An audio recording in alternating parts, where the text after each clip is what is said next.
وسع ربي كل شيء علما أفلا تتذكرون.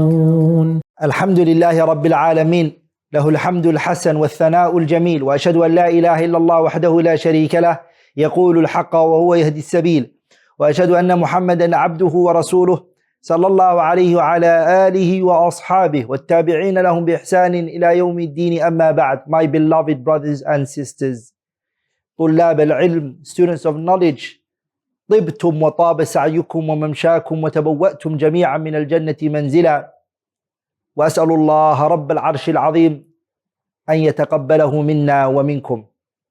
My beloved brothers and sisters, students of knowledge, مرحبا بكم, welcome to the fifth, inshallah ta'ala, mas'ala, the fifth point I wanted to talk about for the methodology, the manhaj in studying al-Madrasat al-Umariyah. The final and last mas'ala, inshallah ta'ala, is going to be tanbihat muhimmah, important points, nasaih wa tawjihat, advices that will aid you and support you in studying Islamic knowledge, inshallah ta'ala. If you apply it correctly, bi'idhnillahi al-kareem, it will aid you and support you in attaining knowledge. Number one, the first advice I want to give you, the first point I want to bring to your attention, inshallah ta'ala, is التركيز على المتن المدروس في كل مرحلة. Every stage of those three stages that we set for you, every single one of them, focus on the text that will be taught to you, inshallah ta'ala, by memorizing it, by understanding it, by summarizing it, by revising it. If you do that, bi'idhnillahi al-kareem, you will see so much changes in your method of learning.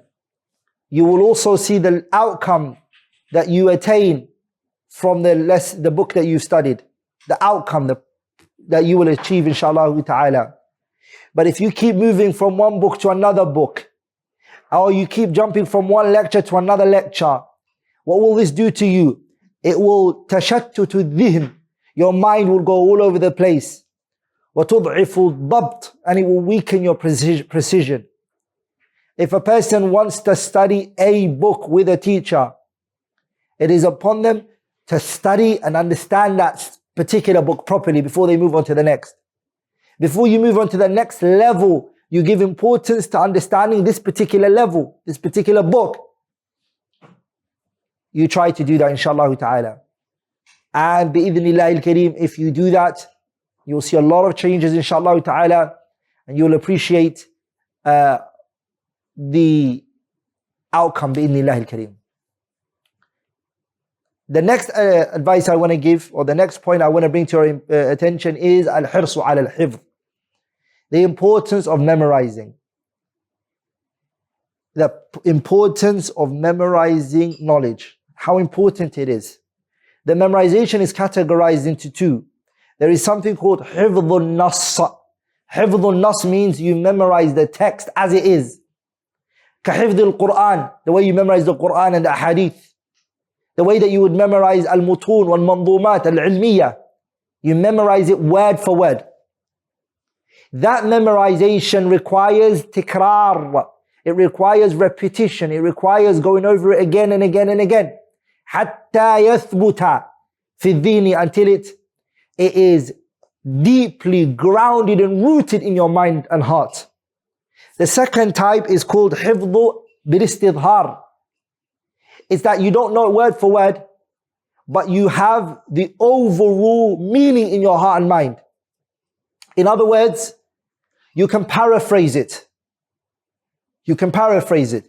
And where does this one come from? This one comes from kathratul nadari wal muraja'ati wal mudhakara. It comes from reading a lot, revising a lot. It doesn't necessarily come from repeating one line 10, 15, 20 times. It doesn't. You've seen it so many times. You've come across this page many times. So now it is there in your mind, but it's not there word for word. You have the gist in your heart and mind. You can paraphrase it if you're told to do so. That is also a form of memorization. The memorization that we are going to focus on, inshallah ta'ala, is called hifdhun nas. We want word for word memorization. That's what we're looking for, inshallah ta'ala. And the second type that we're also going to want with your understanding is hifdhu bil istidhar. What does that mean? It means the books that we will be teaching you, that we don't want you to memorize, you know what is in there. If I ask you that chapter, how many points did the Shaykh mention? Of course, you don't know word for word, but you can tell me it's 10 points he mentioned, and you can paraphrase it for me. That form of memorization is also required. What is the cure? What is the means? How can I attain memorization? That is a question many of you guys are asking yourselves right now. And you're thinking, I want to be a person who can memorize. Muhammad ibn Ismail al-Bukhari, al-Imam al-Bukhari, the great Imam, he was asked this question one time. And he was the right person to be asked because he had a powerful memorization. The scholars, they said that he had a photographic memory. Al-Imam al-Bukhari, rahimahullah. They asked him, they said, هَلْ مِنْ دَاءٍ يَشْرَبُهُ الرَّجُلُ فَيَنْتَفِعُ بِهِ لِلْحِفْظِ. Is there a medication a person can take that if they take that medication, they would benefit from their memorization? And then Al-Imam al-Bukhari, rahimahullah, Muhammad ibn Ismail, he said, لَا أَعْلَمْ. I don't know any medication that a person can take that would help them with their memorization. I don't know.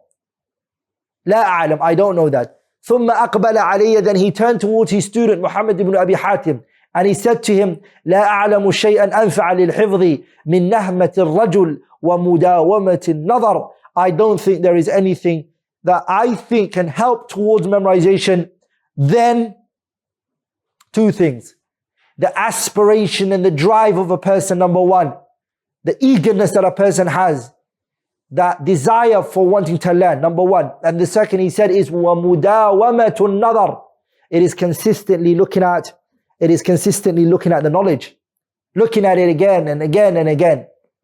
So brothers and sisters, ينبغي أن يكون صاحب نهمة.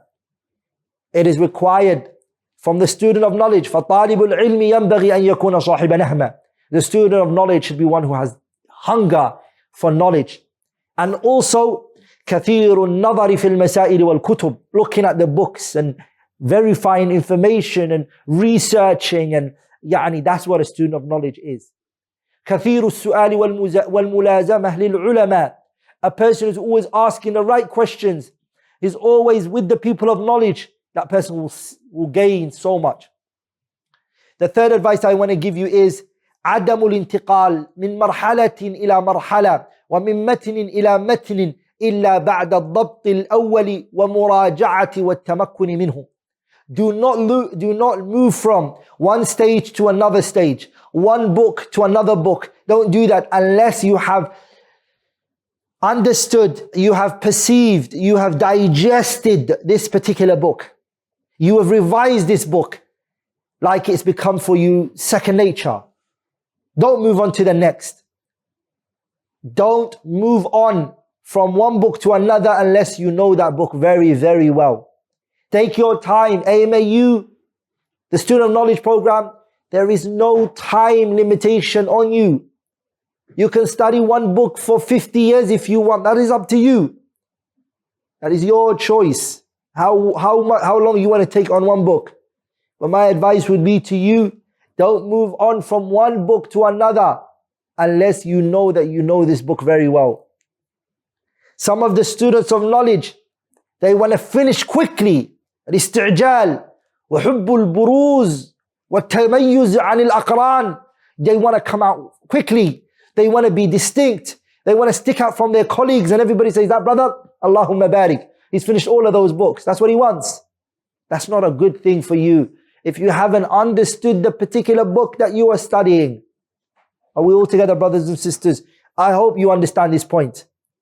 So if you're reading a kitab in Aqidah, make sure that particular book in Aqidah that you're doing, you're not moving on to the next book of Aqidah. If you're doing a kitab on Maqalatul Firaq, then make sure you don't move on from that book to another book.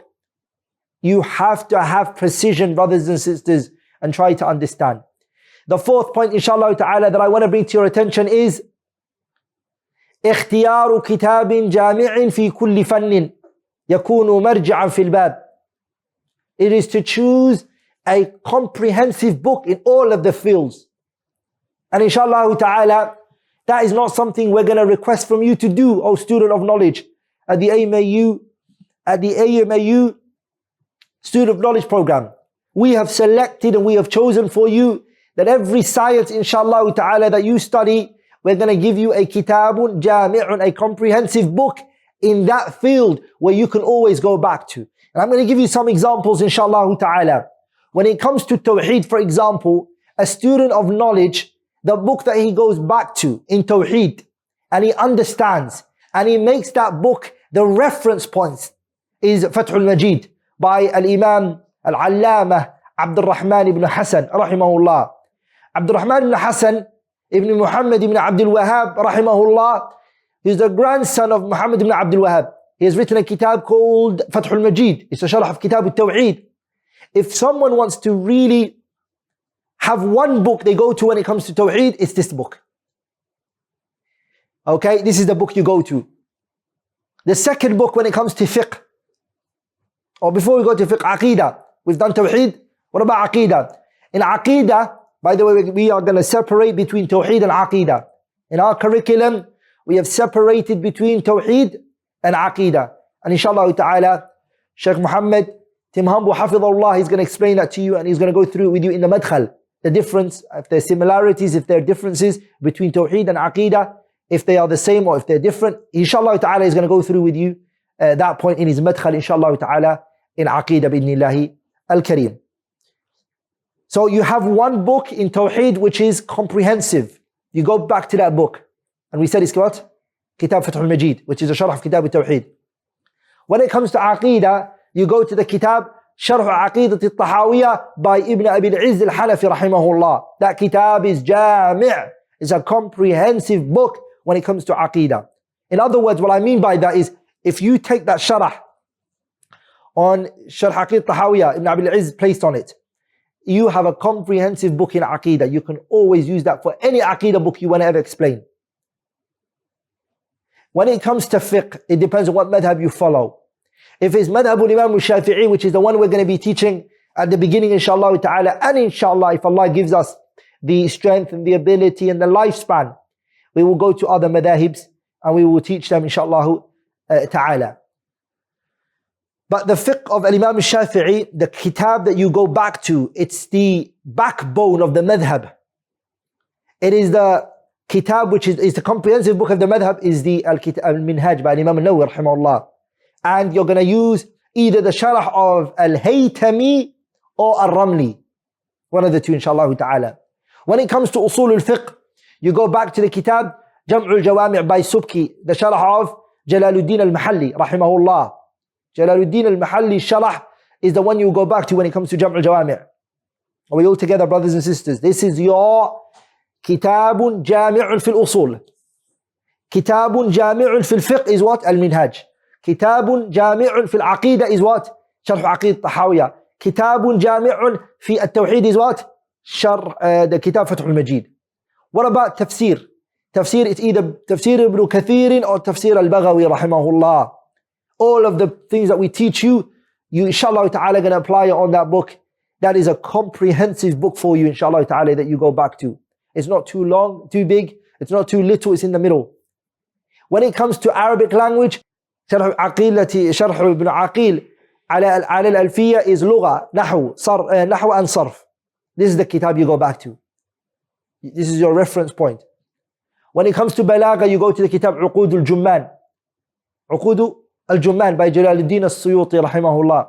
When it comes to Mustalah al-Hadith, you go back to Fathul Mughith by al-Sakhawi rahimahullah on the Alfiyat al-Iraqi. Okay?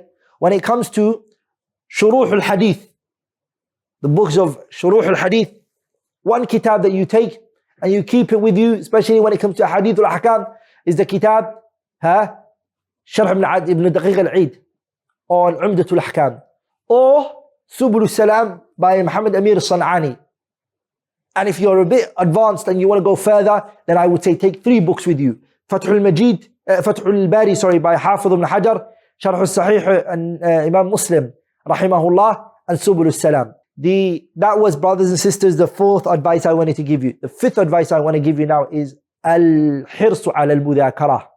Brothers and sisters, many students of knowledge don't revise. They come to the class and they listen and they leave. And they put the book on the shelf and they pick it up from the shelf. They clean the dust from it the day before that day for the lesson.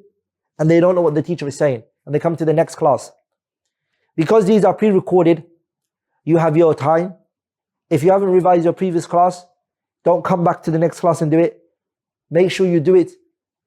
Once you've revised your notes, you've understood that class, move on to the next, inshallah ta'ala. And I would encourage you to look for brothers you can revise with if you're a brother. And if you're a sister, look for sisters which you can revise with. الحرص على المذاكرة مع الأقران والأصحاب is very beneficial. ومناقشة المسائل, and you revise the مسائل. والمنافسة في حفظ الدلائل, and also you compete with one another when it comes to how much you've memorized. It's very beneficial. There's so much knowledge you can learn from your fellow students of knowledge. The scholars, they used to say, العلم بين الطلبة. Knowledge is really between the students of knowledge. Sometimes a student can explain things to you better than the teacher himself. And you might understand it better from another student from the program. So inshallah ta'ala, try your best to look for brothers you can revise with. In your locality, in your land, if not, then online, it will be beneficial for you.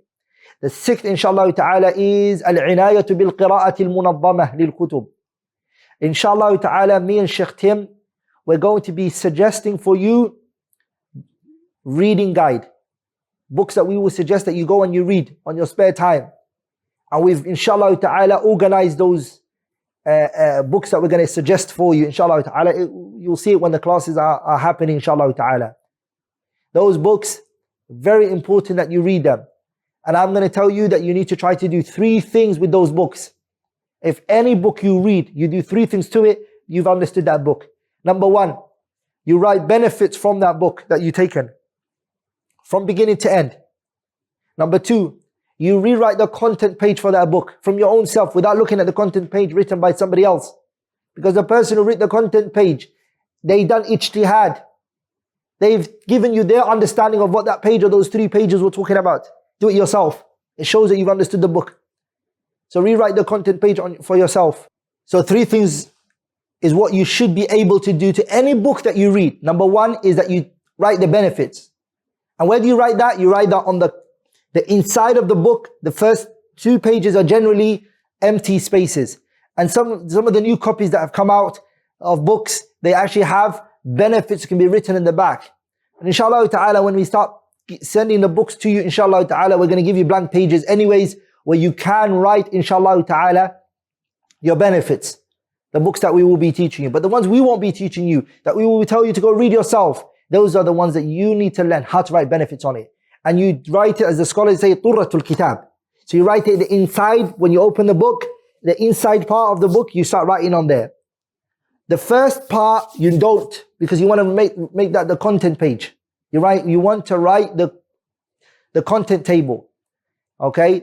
The second thing that you need to, so the content page, the benefits, and the third one is that you summarize the book. If the book is about 4 volumes, you need to summarize it, that it's no longer 4 volumes. It might be 3 volumes or 2 volumes or even 1 volume. And how would you be able to do that? Is because you've read it very well, that you understood that the Shaykh here is repeating himself a lot. So those repetitions that are there, you get rid of them. And you dismiss it. With making sure that the statement of the Shaykh is not now incorrect. And this, subhanAllah, really shows that you have understood this book. Wallahi, if you do that, brothers, I'll tell you something. You will easily remember where you read this information. And guess what? When you want to go back to that book and research inside that book, you have a content page for it yourself. It'll be easy for you to get back the information out of it. You have now got your own fahrasa. You have your own fihrasa, content page from your own self. And that is really what distinguishes an ordinary student of knowledge and an elite student of knowledge. May Allah make us from them, subhanahu wa ta'ala. The 7th point, inshallah ta'ala. The 7th point I want to go through, inshallah ta'ala, is al-hirsu ala irja'i al-masail al-far'iyyati ila usuliha. A student of knowledge should give importance to bringing back issues to its original form. What do I mean by that? There are disputes that scholars have. There has khilafat that we're going to read, inshallah ta'ala. These khilaf that are going to be there, they are al-masail al-juz'iyyatul far'iyya. They are subsidiary issues sometimes. Okay?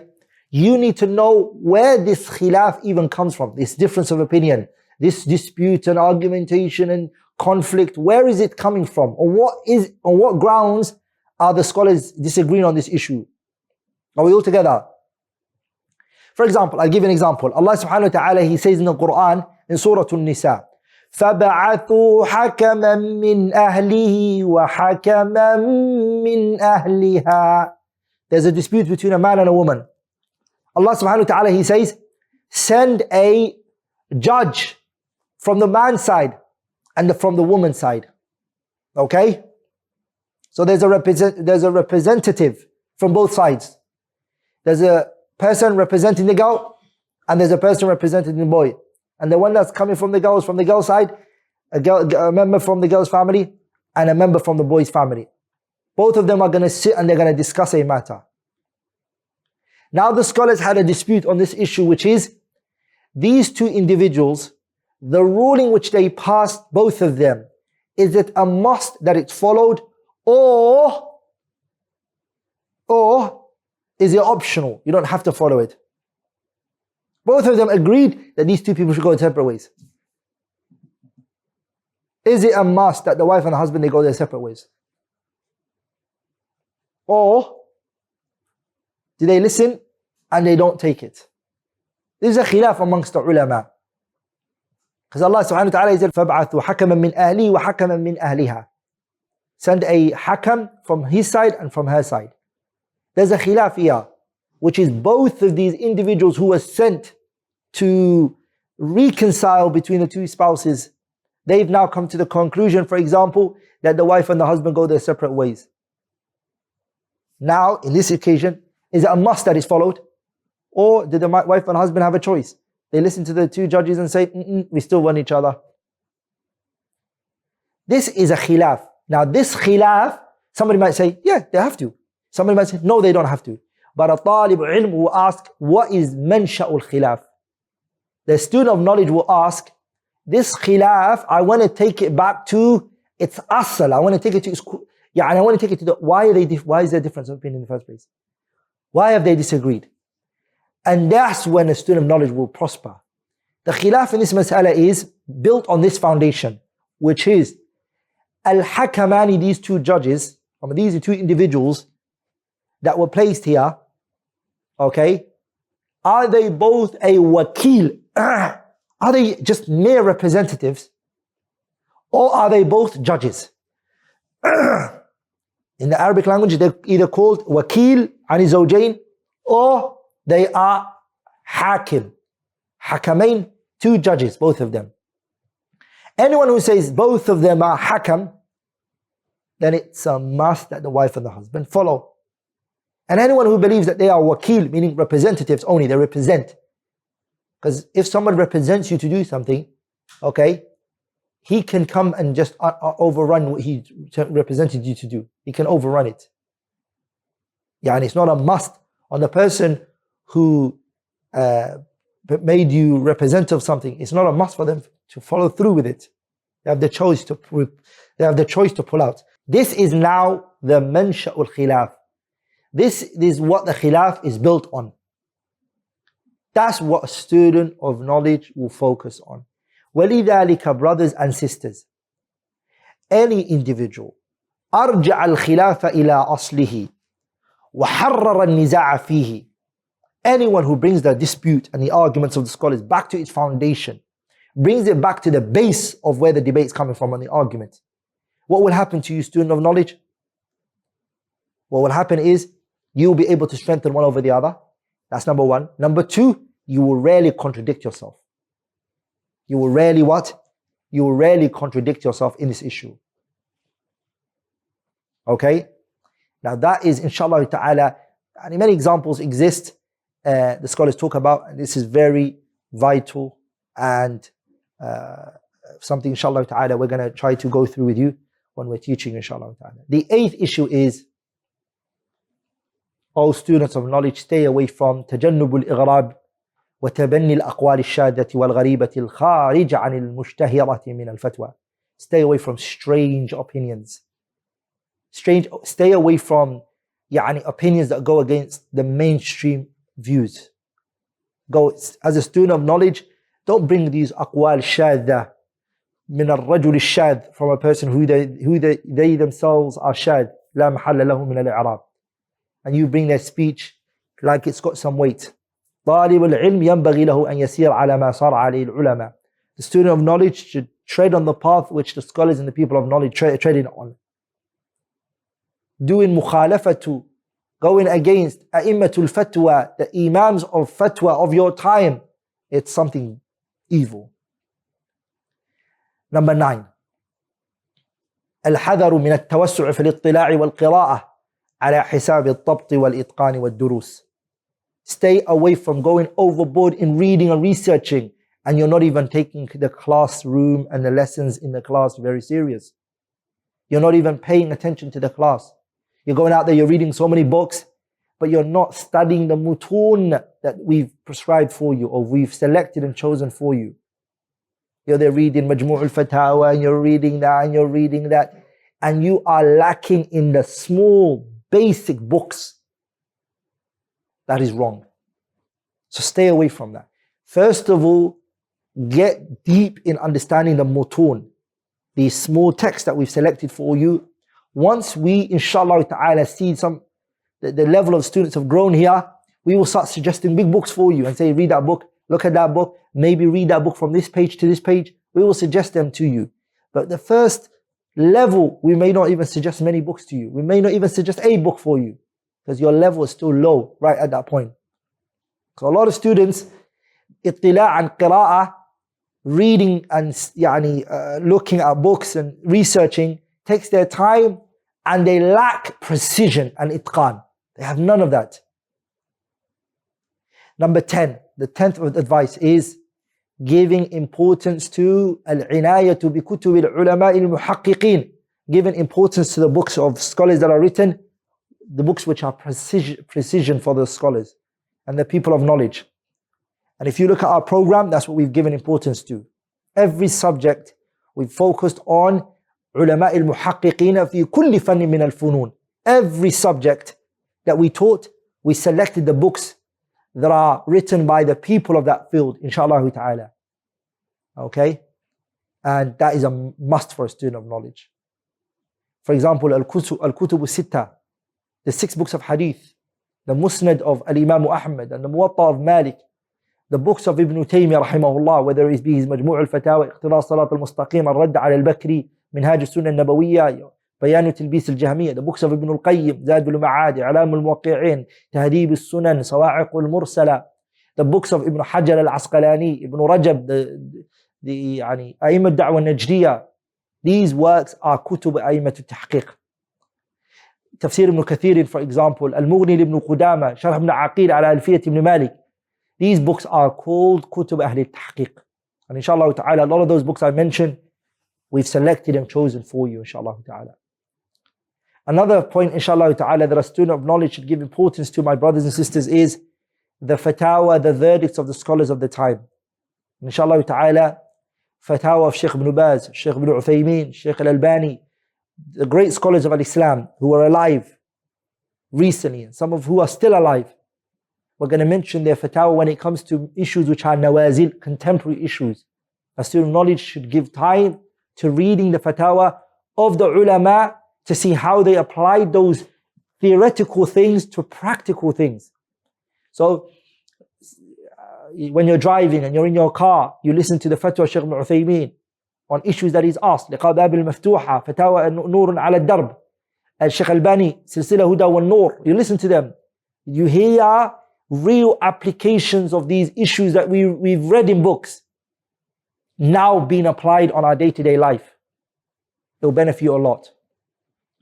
The 12th, inshallah ta'ala, is we are going to give you some workshops, inshallah ta'ala, where we will speak about books, how to read books, how to benefit from books, and etc. A student of knowledge needs these things to benefit from books and how to attain knowledge from books. Having a book is one thing, and knowing how to benefit from a book is also another thing. Because a student of knowledge, the question they ask is, what should I read? What should I start with? What's the best book? What's the best publication? What's the best tahqiq of the book? This author, what's his methodology in this book? Like for example, Ibn al-Qayyim, I have a system inshallah ta'ala when it comes to studying the works of Ibn al-Qayyim in chronological order, which one you start with and which one you finish with. But somebody might have all the works of Ibn al-Qayyim but doesn't know which one to start with, doesn't know which one to finish with, doesn't know. This is something inshallah ta'ala we will share with you inshallah ta'ala. Another inshallah ta'ala 13th point inshallah ta'ala is an advice. And I really want to emphasize on this one, which is, brothers, the methodology that is written, the curriculum that is being put together, no doubt is not a revelation from Allah subhanahu wa ta'ala, but it's something that we are happy with. We've selected, we've chosen it. You might see another program by another sheikh. Students tend to jump from one to another. They will jump from this manhaj to this manhaj and that manhaj to this manhaj and this. And students might do that sometimes. And a lot of students spend years, I'm not exaggerating, I mean it, years asking this shaykh of how should I seek knowledge? And then this shaykh, how should I seek knowledge? And that shaykh, how should I seek knowledge? And that person has not sought any knowledge. He got confused. Because this shaykh tells you, this is how you should do it.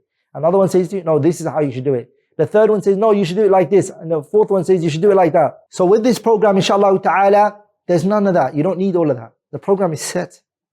It's like this, inshallah ta'ala. And you as a student of knowledge should carry on with it. And I promise you, if you do, you'll see a lot of changes. You'll see a lot of changes in your life. You'll see the way that you attain knowledge. Knowledge has that, brothers and sisters. Ibn al-Qayyim, he said, وَالْعِلْمُ سِتُّ مَرَاتِبٍ. Knowledge, he said, is 6 levels. The first one is حُسْنُ السُّؤَال, asking the right questions. So you asked about the methodology, it was given to you. Khalas, now it's been given to you. You move on to the next, which is حُسْنُ الْإِنصَاتِ, which is be a very good listener now. You've asked your question, you've been given the answer. Have a good method of listening now. Be quiet, don't ask too many questions. حُسْنُ الْإِنصَاتِ وَالْإِسْتِمَاعِ, be a good listener. The third one is حُسْنُ الْفَهْمِ. You've been given a program, you've been given a system, you've been told what books you're going to study, how many hours each one roughly is going to be, inshallah ta'ala, etc. All of that has been told to you. You asked about it, the answer was given to you. Second thing that's needed from you is listen. Be quiet and listen. The third one is understand what is being said to you. حُسْنُ الْفَهْمِ. The fourth one is al-hifdhu, memorizing it. The fifth one is at-ta'lim, teaching it. And the sixth one is al-amalu bihi, acting upon it. Those 6, you have to put it through. Everything you go through with us, inshallah ta'ala, apply those 6 on it. Ask the question. The answer has been given to you. You've understood it. Be quiet and listen to it. Try to understand it very well. Memorize it. Educate other people with it. And finally act upon it. That's it. The 14th, inshallah ta'ala, is, brothers and sisters, stay away from procrastination. Al-hadaru min at-taswif. A lot of you are like, inshallah ta'ala, I'm going to do that book tomorrow. And you spend 6 months on one book, not because you're doing it, but you're just trying to go over it and you understand it properly. No, it's because you're procrastinating. You're using tomorrow as an excuse. Tomorrow doesn't come. Tomorrow never comes.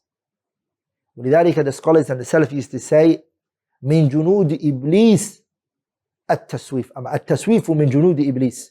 Procrastination is from the soldiers of shaitan. ولذلك Ibn al-Qayyim رحمه الله, he said, إن المنى رأس أموال المفاليس. People who are broke, bankrupt, you know what their capital is? Tomorrow. إن المنى, wishful thinking, is رأس أموال المفاليس. Wishful thinking is the is the capital of the bankrupt people. That's how they live their life. Everything for them is like, there one day, inshallah ta'ala. And he's sitting, doing nothing about it. Do not procrastinate. If something needs to be done today, do it today. Get it done and over with. That is an important thing that we understand. Because tomorrow might come and you're not alive. The poet, he said, وَلَا تُرْجِ فِعْلَ الْخَيَرَاتِ إِلَىٰ غَدٍ لَعَلَّ غَدًا يَأْتِي وَأَنْتَ فَقِيدُ.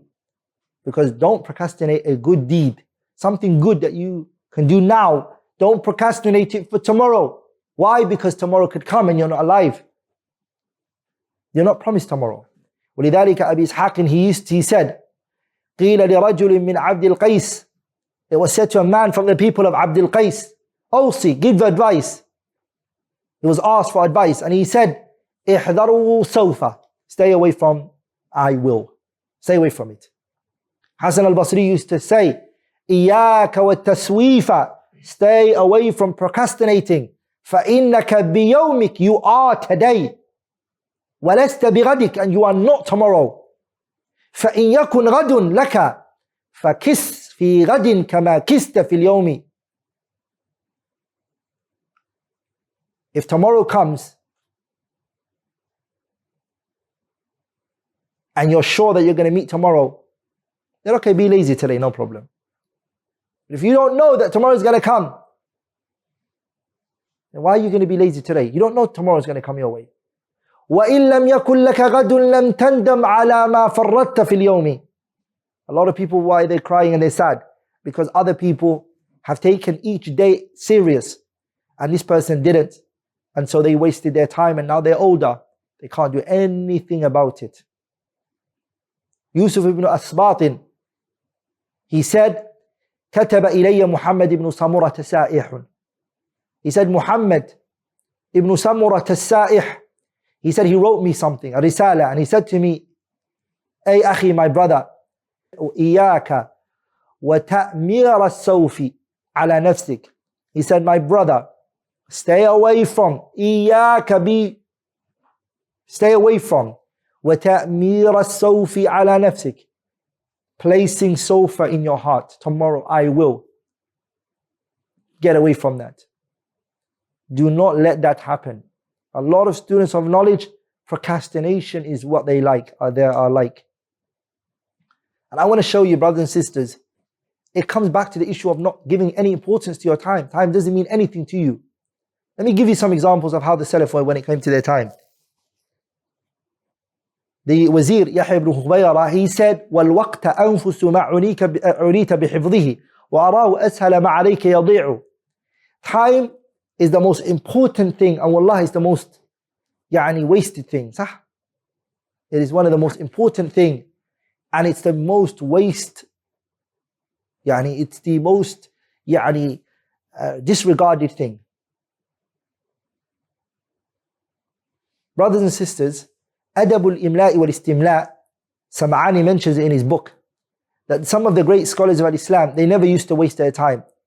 So much so that if one of them had a lecture and he was doing a dars and they would teach, whenever they would say their part, these great scholars of Islam, the Salafu Hadi al-Ummah, if they said something in a dars and they gave a reminder, once they have said their part, there wasn't a microphone.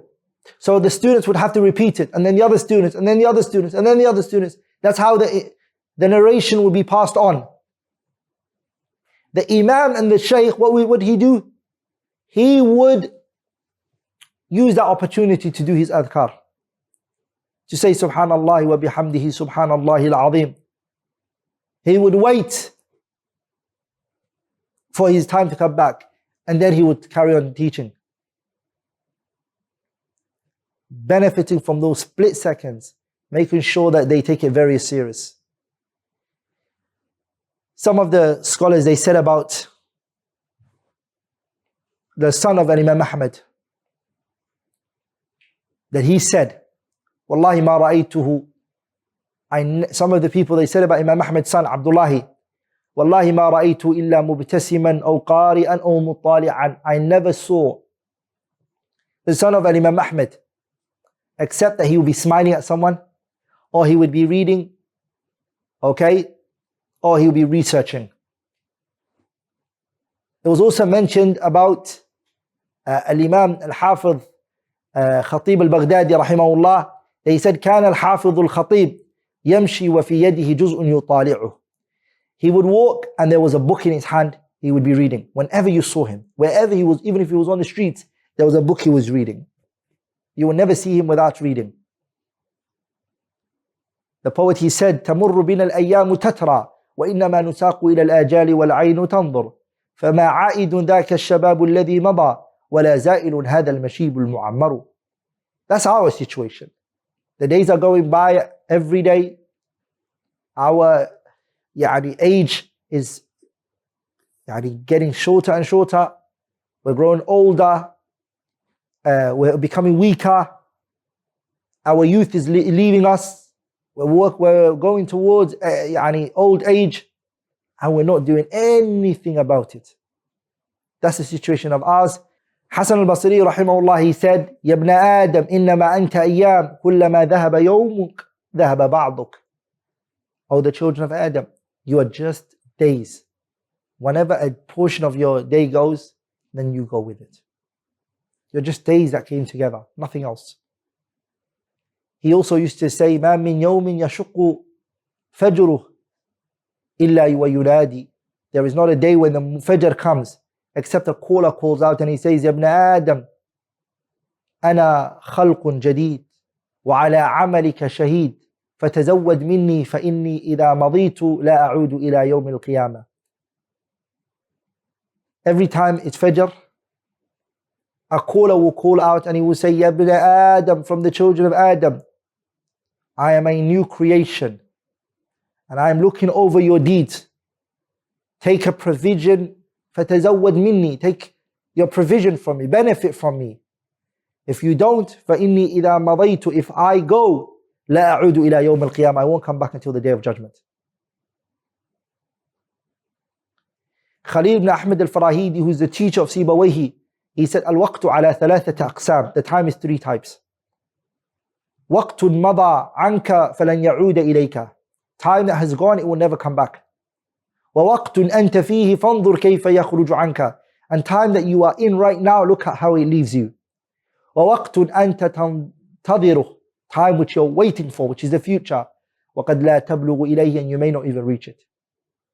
Categorizing the time into those three. Past, future, those two are, there's not much you can say about it. It's not in your hand. What you have is the time that you're in right now. That is the time you have control over. ولذلك محمد بن عبد الباقي رحمه الله, this shocks me. He said about himself, وما أعلم أني ضيعت ساعة من عمري في لهو أو لعب. I don't know if I've ever forsaken any time of my life in playing and joking. I don't think I ever did. Took my time very serious. Imam al-Dhahabi, we mentioned in the biography of Abdul Wahhab ibn al-Wahhab ibn al-Amin, that he said, it was said about him, وَكَانَتْ أَوْقَاتُهُ مَحْفُوظَةً, his time was very preserved, taken care of. لا تمضي له ساعة إلا في تلاوة أو ذكر أو تهجد أو تسميع. His time was divided into this. He would either be reading Qur'an, he would either be doing dhikr, he would either be praying tahajjud, or he would be reading people narrations which they are listening to him from, or he would be benefiting and he would be studying. That's how the Salaf used to be, rahimahumullah. In my next episode, inshallah ta'ala, I'm going to speak about, which is the last and final one, inshallah ta'ala. My last episode is still the fifth point. I'm going to carry on, but I'm going to make it into another episode. I'm going to talk about time which the students of knowledge don't give importance to. I'm going to focus on those things. Students of knowledge tend to do this a lot, which destroys their time. I'll speak about that, inshallah ta'ala, in the next episode, inshallah ta'ala. Until then, subhanakallahumma bihamdi ashhadu an la ilaha illallah astaghfiruka wa atubu ilayk.